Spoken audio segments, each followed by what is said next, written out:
Cease fire के बाद भी मिडिल ईस्ट में तनाव बरकरार है। ड्रोन हमले लगातार हो रहे हैं, मिसाइलें लगातार गिर रही हैं। ऐसे में सवाल यह है कि क्या 60 दिनों वाला सीज फायर 11 दिनों में ही टूट गया?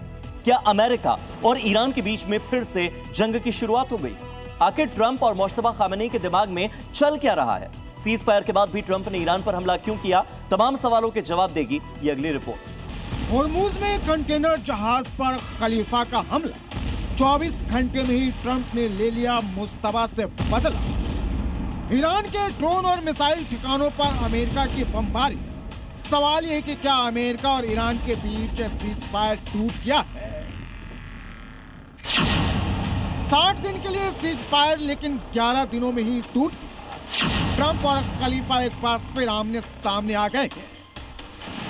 25 जून को होर्मुज में ईरान की IRGC ने सिंगापुर के कार्गो शिप पर हमला किया था, तो ट्रंप ने आधी रात को ईरान के सैन्य ठिकानों पर धावा बोल दिया। एक के बाद एक ड्रोन स्ट्राइक कर होर्मुज के पास मौजूद ईरान के मिसाइल डिपो को उड़ा दिया।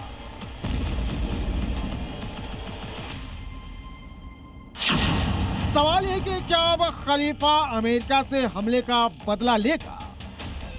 होर्मुज में ईरान के हमले के बाद ही अमेरिका ने तय कर लिया था कि इसका बदला लेना है, और 24 घंटे के अंदर ट्रंप ने हमला कर बदला ले भी लिया। अब ईरान ने भी नई चेतावनी दे दी है। अमेरिका और इजराइल को खलीफा ने साफ कर दिया है कि अगर फिर से युद्ध शुरू हुआ तो ईरान उन्हें खतरनाक वाला सबक सिखाएगा। आखिर सीज फायर खतरे में क्यों, इसे समझिए। इजराइल ने लेबनान में 7 हिजबुल्लाह के आतंकियों को उड़ाया, तो ईरान ने होर्मुज में कार्गो जहाज पर स्ट्राइक कर, जवाब में अमेरिका ने ईरान पर ड्रोन अटैक कर। अब जेडी वेंस ने ईरान को धमकाया है।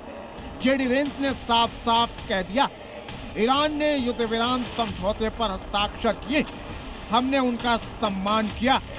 अगर उन्हें MOU को लागू करने के तरीके को लेकर कोई मतभेद है तो वे फोन कर सकते हैं, लेकिन हमले का जवाब हमले से ही दिया जाएगा।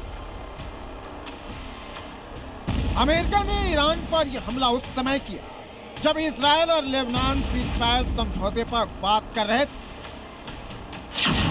अमेरिका, इजराइल और ईरान के बीच सीज फायर के बाद भी पेच लेबनान को लेकर ही फंसा है।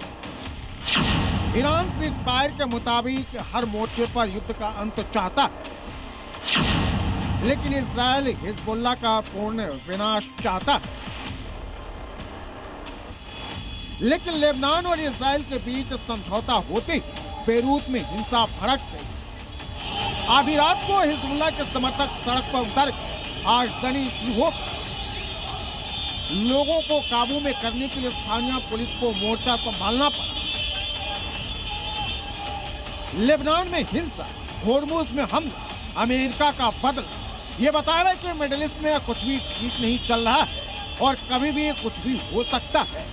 ब्यूरो रिपोर्ट, ज़ी मीडिया।